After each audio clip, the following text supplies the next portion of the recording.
Friends, எல்லாரும் அப்படி இருக்கிறீங்க? எல்லாரும் நல்ல சுகமா இருக்கிறீங்களா? பாத்தீங்கன்னா நீங்க பார்த்திருப்பீங்க, என்னடா எனக்கு கொஞ்ச நாளா இந்த வீடியோ காணலன்னு சொல்லி. எனக்கு கொஞ்சம் உடம்பு நிலை சரியில்லாதனால என்ன இங்க வந்து கொஞ்சம் வெதர் சேஞ்சிங் அதப்ப எல்லாரும் கொஞ்சம் இருமல், தடுமல், காய்ச்சல், அதனால என்னால கொஞ்சம் வீடியோ போடலாம் போயிட்டு. இனி தொடர்ந்து இந்த வீடியோக்கள் வரும். இன்றைக்கு பாத்தீங்கன்னு சொன்னா நான் ஒரு ஈஸி என்று சொல்லலாம், பட் குயிக் என்று சொல்ல மாட்டேன். நார்மலா டைம் எடுக்கும் தான். என்ன செய்ய போறேன்னு சொன்னால் தோதல். இன்னைக்கு பாத்தீங்கன்னா ஒரு தொதல் தான் செய்து காட்ட போறேன். ஒரு கொஞ்சம் பொருட்களை வச்சு இந்த தொதல் எப்படி ஈஸியா செய்யறேன்னு சொல்லி நாங்க பார்ப்போம். இப்ப அதுக்கு என்னென்ன தேவைன்னு சொல்லி நான் இப்ப காட்ட போறேன். பாத்தீங்கன்னா ஊர்ல எல்லாம் தொதல் செய்யறதுக்கு தேங்காய் திருவி புளிஞ்சு பால் எடுத்து தான் தொதல் செய்வேன். அது ஒரு விதமான தொதல். இது வந்து இஞ்ச ரெடியா டின்னுல வர தேங்காய் பாலை வச்சு நான் எப்படி செய்யறேன்னு சொல்லி உங்களுக்கு காட்டுறேன். எடுத்துருக்கேன் வந்து 400 ml. இதுல 2 எடுத்துருக்கேன். அப்ப டோட்டலா வந்து 800 ml வருது இதுல. அதுக்கப்புறம் பாத்தீங்கன்னா 1/2 கிலோ சர்க்கரை. பாத்தீங்கன்னா கிட்ட டார்க் கலர் சர்க்கரை தான் எடுத்துருக்கேன். லைட் கலர் சர்க்கரையும் இருக்கு. பட் டார்க் கலர்ல போட்டீங்கன்னா கொஞ்சம் தொதல் வந்து நல்ல கருப்பா வரும். அடுத்ததா பாத்தீங்கன்னா சிவத்த அரிசிமா. இது வந்து ஒரு 1.5 சுண்டு எடுத்திருக்கிறேன். அதாவது ஒரு 200 கிராம் வரும் இது. அதுக்கப்புறம் பாத்தீங்கன்னா ஒரு 50 கிராம் கஜுவை வந்து நான் கொஞ்சம் இப்படி டெண்டா உடைச்சு இப்படி பாதி பாதியா எடுத்திருக்கிறேன். நான் குட்டி குட்டியா வெட்டே இல்லை. ஏன்னு சொன்னால் கொஞ்சம் இப்படி இருந்தா இன்னும் கொஞ்சம் தொதல் பார்க்க வடிவா இருக்கும். அதுக்கப்புறம் பாத்தீங்கன்னா ஒரு 10 ஏலக்காய். இந்த 10 ஏலக்காயை வந்து நான் லைட்டா வரும் சட்டியில வறுத்துட்டு பவுடர் பண்ணி வச்சிருக்கிறேன். அதோட ஒரு கொஞ்சம் உப்பு. எப்பவுமே பாத்தீங்கன்னா இனிப்புக்கு வந்து உப்பு கட்டாயம் போடணும். அப்பதான் அந்த இனிப்பு சாப்பாடு கொஞ்சம் நல்ல டேஸ்டா வரும். அதுக்கப்புறம் பாத்தீங்கன்னா நான் இதுல வந்து ஒரு 600 ml தண்ணி எடுத்திருக்கிறேன். ஏனென்று சொன்னால் இந்த சர்க்கரையை இந்த தண்ணியில போட்டு லைட்டா அடுப்புல வச்சு நான் கரைச்செடுக்க போறேன். அதனாலதான் இந்த தண்ணி தேவை வருது. இப்ப இந்த தொதலை எப்படி செய்யறேன்னு சொல்லி நாங்க பார்ப்போம். இப்ப பாத்தீங்கன்னா நான் இந்த எடுத்து வச்சிருக்கிற தண்ணிய அடுப்புல வச்சு ஒரு லைட்டான சூடு வரும் வரைக்கும் நான் இதை அப்படியே விட போறேன். இப்ப பாத்தீங்கன்னா இந்த தண்ணி லைட்டா சூடு வர தொடங்கிட்டு இப்ப நான் இந்த சர்க்கரையை இந்த தண்ணிக்குள்ள போட போறேன். இது வந்து நீங்கள் கொதிக்க விட வேண்டிய அவசியம் இல்லை. இந்த சர்க்கரையை நாங்க கரைச்செடுக்கிறதுக்காண்டி தான் நாங்கள் இந்த மெத்தட்ல செய்யறோம். ஏனென்றா சில நேரம் சில சர்க்கரையில வந்து மண் இருக்கலாம், சில தூசிகள் இருக்கலாம். அதனால அதை வடிச்செடுக்கிறதுக்காண்டி தான் நான் இந்த சர்க்கரையை இப்படி கரைச்செடுக்கிறேன். இப்ப இந்த சர்க்கரையை நாங்க நல்லா கரையும் வரைக்கும் இதை நல்லா ஒருக்கா கையால கிளறி கொண்டிருப்போம். தண்ணி கொஞ்சம் சூடா இருக்கிறபடியா கொஞ்சம் குயிக்கா இது கரைஞ்சிடும். இப்ப பாத்தீங்கன்னா இந்த சர்க்கரை பாருங்க நல்லா கரைஞ்சிட்டுது. இப்ப அடுத்ததை நான் இதை வடிச்செடுக்க போறேன்.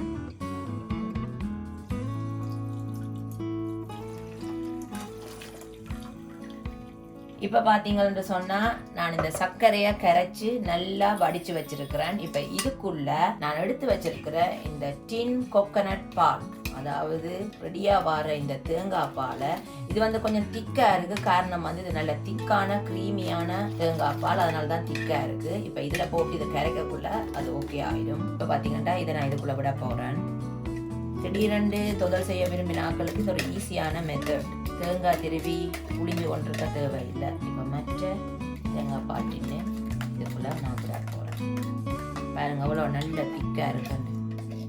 நான் இந்த விட்ட தேங்காய் பாலையும் சக்கரை தண்ணியையும் நல்ல வடிவா நான் கரைச்சிட்டேன். அதுக்கு பிறகு இப்ப நாங்கள் என்ன செய்யணும் என்றால் இந்த எடுத்து வச்சிருக்கிற இந்த அரிசிமா இதையும் போட்டு நல்ல கட்டி இல்லாமல் வடிவா கரைச்செடுக்கணும். ஒரு சின்ன துண்டு கூட இருக்கக்கூடாது. நல்ல வடிவா பொறுமையா இதை நல்லா கரைச்செடுக்கணும். சில பேர் கையாலையும் கரைப்பினேன். நான் இன்றைக்கு கை யூஸ் பண்ணல. ஒரு சின்ன கட்டியும் இல்லாம நல்ல வடிவா இதை கரைச்செடுப்போம். பாத்தீங்கன்னா இந்த நான் போட்ட அரிசிமா ஒரு சின்ன கட்டி கூட இல்லாம நான் நல்ல வடிவா கரைச்செடுத்துட்டேன். ஏன் நான் இந்த கட்டி இல்லாம கரைக்க சொல்றேன்னு சொன்னா, இந்த தொதல் வந்து நீங்க கிண்டி இறுகி வர டைம்ல பாத்தீங்கன்னா அது வெட்டுற நேரங்கள்ல இடையில அந்த மாக்கள் இருக்கும். அப்ப அதனாலதான் இதை நல்ல வடிவா கரைக்கணும். அவ்வளவுதான் ஃப்ரெண்ட்ஸ். இப்ப நல்ல வடிவா கரைச்சிட்டேன். அடுத்ததா இவர் அப்படியே கொண்டு போய் அடுப்புல வச்சு கிண்ட தொடங்க வேண்டியதுதான். நான் இதை அடுப்புல வச்சு அடுப்பை ஒன் பண்ணி நல்லா தீய வந்து நீங்க நல்லா கூட்டி விடக்கூடாது. ஒரு மீடியமான அளவுல தான் இதை விடணும். ஏன்னா நல்லா கூட்டி விட்டீங்கன்னு சொன்னா அந்த அடியில வந்து அடிப்பிடிக்க பார்க்கும். அப்போ ஒரு மீடியமான இதை விட்டுட்டு அப்படியே கைவிடாம இவர் அப்படியே கிண்டி கொண்டிருக்க வேண்டியதுதான். தொதல் செய்யறது ஈஸி தான். ஆனால் நாங்கள் அந்த தொதலை வந்து அடுப்புல வச்சுக்கின்ற அந்த நேரம் தான் கொஞ்சம் கூட போகும். ஏனென்றா தொதல் வந்து குயிக்கா செய்ய முடியாது. என்னன்னு சொன்னா அந்த தொதல் அடுப்புல வச்சு நல்லா நாங்கள் அதை நல்லா கிண்டி நல்லா எண்ணெய் வரும் வரைக்கும் அதை கிண்டோணும். அப்ப அதுக்கு வந்து ஒரு 1.5 மணித்தியாலத்துக்கிட்ட நேரம் போகும். அதனாலதான் இந்த தொதலும் வந்து அவ்வளவு டேஸ்டா இருக்கிறதுக்கு காரணமே.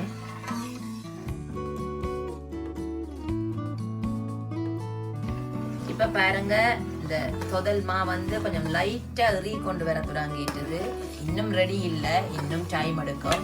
இன்னும் இது நாங்க நல்லா இந்த மா நல்லா அவிஞ்சு நல்லா பிட்டாண்டு நல்லா அந்த மாதிரி தேங்காய் எண்ணெய் வெளியே கக்குற வரைக்கும் இதை போட்டு நாங்கள் நல்லா கிண்டோம்.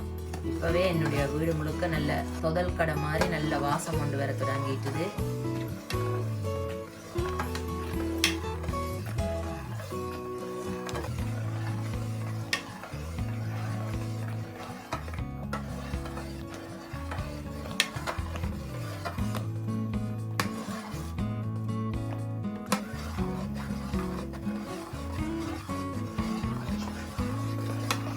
இப்ப பாத்தீங்கன்னா இந்த தொதல் மா வந்து பாருங்க நல்லா எறி கொண்டு வர தொடங்கிட்டுது. ஆனா இன்னும் இது ரெடி இல்லை. ஏனென்றால் இப்ப இன்னும் கொஞ்சம் நேரம் ஆக ஆக இந்த மாவுல இருந்து நாங்க விட்ட தேங்காய் பால் இருக்குத்தானே, அந்த தேங்காய் பால்ல இருந்து எண்ணெய் வெளியே வர தொடங்கும். இன்னும் கொஞ்ச நேரம் நல்லா இது அவியும். இந்த மா வந்து நல்லா அவியும். அவிஞ்சாதான் நீங்க கனநாள் வச்சு சாப்பிடலாம், இல்லாட்டி பழுதா போயிடும்.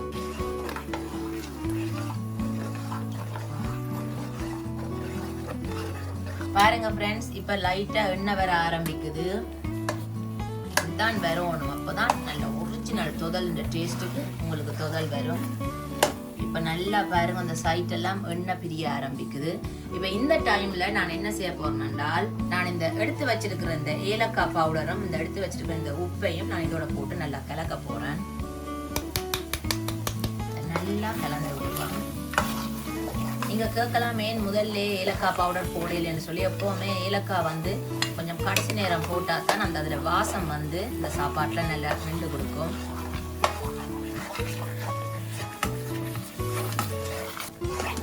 பாருங்க ஃப்ரெண்ட்ஸ், இந்த சட்டியோட ஒட்டுப்படாமல் இந்த தொதல் எண்ணெய் மாதிரி தானாவே நல்ல வடிவா சுழண்டு வருது. என்னண்டா நல்ல எண்ணெய் விட தொடங்கிட்டுது. இப்ப நேரம் ஆக ஆக நல்ல எண்ணெய் விட தொடங்கிடும். இப்ப பாருங்க நல்ல வடிவா எண்ணெய் நல்லா பிரிய தொடங்கிட்டுது எல்லா பக்கமாயும் பாருங்க. இப்ப இந்த டைம்ல தான் நான் இந்த கஜுவை போட போறேன். அப்பதான் இந்த கஜுன்ற சுவை எங்களுக்கு நன்றாக கிடைக்கும். கஜுவை போட்டு நல்லா நாங்க இதை கலந்து விடுவோம். அவ்வளவுதான் ஃப்ரெண்ட்ஸ், இந்த தொதல் நல்லா சூப்பரா ரெடி ஆயிட்டுது. இப்ப பாருங்க இந்த தொதல் இப்படி உருண்டு வர்ற பதம் வரைக்கெல்லாம் நீங்க எப்பவுமே தொதலை அடுப்புல இருந்து இறக்கணும். கொஞ்சம் தண்ணித்தன்மையா இருக்கக்கூட நிப்பாட்டினீங்கன்னு சொன்னா தொதல் வந்து விருகி வராது. அதோட வந்து நேரத்தோட அது வந்து பழுதா போயிடும். பாருங்க ஃப்ரெண்ட்ஸ், என்னுடைய சும்மா சுவையான சூப்பரான தொதல் ரெடி ஆயிட்டு பாருங்க. இந்த எண்ணெய் எல்லாம் என்ன வடிவா கொதிச்சு கொண்டிருக்கிறார். நான் இப்ப இந்த தொதலை நல்ல வடிவா ஆற விட போறேன். தொதல்கள் செய்யக்கூட கொஞ்சம் கவனமா செய்யணும். வேண்டாம் எல்லாம் கொதிச்சு கொண்டிருக்கும், சூடா இருக்கும். கொஞ்சம் பொறுமையா இதை செய்யணும். அப்படியே ஒரு கரண்டி ஒன்று எடுத்து நீங்க இதை நல்ல வடிவா அமர்த்தி விட்டீங்களா தான் அந்த தொதல் வந்து ஆறி வரைக்க அந்த உள்ளுக்கெல்லாம் நல்ல வடிவா அமர்ந்து வரும். இப்ப நான் என்ன செய்ய போறேன்னால், இந்த விடியல்ல இருக்கிற இந்த எண்ணெயை வந்து இன்னொரு பாத்திரத்துல நான் மெதுவா இதை எடுத்துட போறேன். பாருங்க, அமர்த்த அமர்த்த நல்ல தேங்காய் எண்ணெய். இதுதான் வீட்டிலேயே தயாரித்த நல்ல சுத்தமான தேங்காய் எண்ணெய். அடுத்ததா நான் ஒரு நல்ல சுலபமான ஒரு வழி ஒன்று சொல்ல போறேன். இந்த மாதிரி ஒரு ஆயில் பேப்பர் இல்லாட்டி நீங்க வாழையில இல்லாட்டி ஏதாவது ஒரு பொலித்தீன் பேக், இந்த மூண்டுல ஏதாவது ஒன்று உங்கள்கிட்ட இருந்தா அதை நீங்கள் இப்படி வச்சு மெதுவா கையால அமர்த்தி விடலாம். ஆனா கொஞ்சம் சூடா இருக்கும். கொஞ்சம் பொறுமையா நீங்க இதோட அமர்த்தி விட்டீங்கன்னா கொஞ்சம் இன்னும் அது நல்ல வடிவான ஒரு ஷேப்புக்கு இது வரும். சும்மா என்ன சூப்பரா இருக்கு பாருங்க. சும்மா அந்த மாதிரி இருக்கு. கடையில நீங்க பண்ற தொதல் கூட என்னோட தொதலோட தோத்து போயிடும். அப்படிதான் நாங்க சில பீலாக்களை போடுவோம். நீங்கள் அதெல்லாம் பார்த்து பயந்துடாதீங்க. கிட்டத்தட்ட 1.25 மணித்தியாலம் எடுத்திருக்குது. ஏன்னா அவ்வளவு ஈஸியா நான் செய்திருக்கிறேன். அதுக்காண்டி இப்ப நான் உங்களுக்கு சொல்றேன் வந்து தொதல் வந்து குயிக்கா செய்யக்கூடிய ஒரு இனிப்பு பண்டம் இல்லை. தொதல் வந்து எப்பவுமே கிட்டத்தட்ட 1.5 மணித்தியாலம் எடுக்கக்கூடிய ஒரு இனிப்பு பண்டம் தான். ஆனா இன்றைக்கு எனக்கு வந்து 1 மணித்தியாலமும் 15 நிமிஷம் எடுத்திருக்கு. பாத்தீங்கன்னா இன்றைக்கு நான் இந்த தொதல் வந்து உங்களுக்கு எப்படி செய்து காட்டினேன்னு நீங்க பாத்திருப்பீங்க. ஏன்னா நான் தேங்காய் திருவி புளியாமல் இந்த ரெடியா வார தேங்காய் பால்ல தான் நான் இன்றைக்கு இந்த தொதல் செய்திருக்கிறேன். நான் ரெடியா வார தேங்காய் பால்ல செய்துமே எனக்கு பாருங்க எண்ணெய் இவ்வளவு வந்திருக்குது. நான் இப்போ இந்த தொதலுக்குள்ள வந்து இன்னும் கொஞ்சம் எண்ணெய் இருக்குது. ஆனால் அந்த எண்ணெய் இருந்தால் தான் அந்த சுவை நல்லா இருக்கும். நான் ஒரு கொஞ்சம் தான் எண்ணெய் எடுத்துருக்கிறேன். அதனால நீங்க பயப்படாதீங்க. கடையில வர டின் பால்ல எப்படி எண்ணெய் வருமோன்னு சொல்லி நீங்க யோசிக்காதீங்க. இல்லை நீங்கள் உடனே திருவி புளிஞ்ச தேங்காய் பால்ல எப்படி வருமோ அப்படி இந்த தொதல்ல பாருங்க நல்ல எண்ணெயும் வந்து நல்ல சுவையாயும் இருக்குது. இப்ப இதை நல்லா ஆற விட்டுட்டு நான் அடுத்ததான் நான் உங்களுக்கு இதை வெட்டி காட்டுறேன். இப்ப பாத்தீங்களா சும்மா அந்த மாதிரி இந்த தொதல் நல்லா ஆறிட்டுது. இப்ப இதை நாங்க வெட்ட போறேன். எப்படி வந்திருக்குன்னு சொல்லி பார்ப்போம்.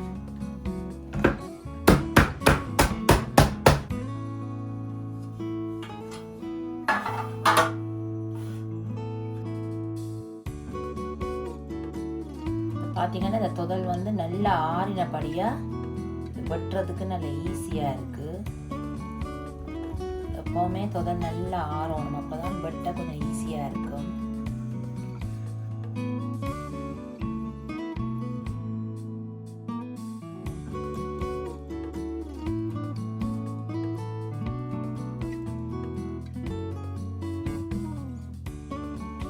பாத்தீங்களா சும்மா சூப்பரா அந்த மாதிரி ஒரு தொதல் இன்னைக்கு ரெடி ஆயிட்டுது. பாத்தீங்கன்னா சும்மா நீங்க ஸ்ரீலங்கால கடையில போனீங்கன்னு சொன்னா சும்மா கண்ணாடிக்குள்ள வச்சிருப்பீங்க. சும்மா அந்த தொதல் எல்லாம் பார்க்க எங்களுக்கு வேண்டி சாப்பிடணும் ஒரு ஆசை வரும். கிட்டத்தட்ட இதுவும் அதே மாதிரி தான் இருக்கு. நல்ல டார்க் கலரா நல்ல எண்ணெயா அந்த மாதிரி சூப்பரா வந்திருக்கு. இது வந்து நான் உங்களுக்கு ஈஸியான முறையை தான் செய்து காட்டியிருக்கேன். அதாவது ஈஸியான முறை என்று சொன்னா நீங்க தேங்காய் எல்லாம் திருவி புளியாமல் கடையில விற்கிற ரெடி தேங்காய் பால்ல தான் இன்னைக்கு நான் உங்களுக்கு செய்து காட்டியிருக்கிறேன். நீங்களும் இதே மாதிரி உங்களோட வீட்டுல நான் சொன்ன அளவுகள்லயே நீங்க செய்து பாருங்க. இதே மாதிரி உங்களுக்கு கட்டாயம் நல்ல சுவையான தொதல் கிடைக்கும். வேற என்ன ஃப்ரெண்ட்ஸ், எனக்கு நிறைய பேர் சப்ஸ்கிரைப் பண்ணிருக்கீங்க. அவ எல்லாருக்குமே ரொம்ப ரொம்ப நன்றி. அதே மாதிரி இந்த வீடியோ யாராவது புதுசா பாக்குறார்கள் இருந்தீங்கன்னு சொன்னா மறக்காம எனக்கு சப்போர்ட் பண்ணி சப்ஸ்கிரைப் பண்ணுங்க. கட்டாயம் லைக் பண்ணுங்க, அதுதான் ரொம்ப ரொம்ப முக்கியம். கட்டாயம் லைக் பண்ணுங்க. இதே மாதிரி நான் உங்களுக்கு இன்னும் வித்தியாசமான வீடியோக்கள் நான் தொடர்ந்து போட்டுக்கொண்டே வருவேன். நீங்க தொடர்ந்து எனக்கு சப்போர்ட் பண்ணுங்க. வேற என்ன ஃப்ரெண்ட்ஸ், நான் இன்னும் ஒரு வித்தியாசமான வீடியோல நான் சந்திக்கிறேன். அது வரைக்கும் நான் போய் இந்த தொதலை அந்த மாதிரி சாப்பிட போறேன். பாய்.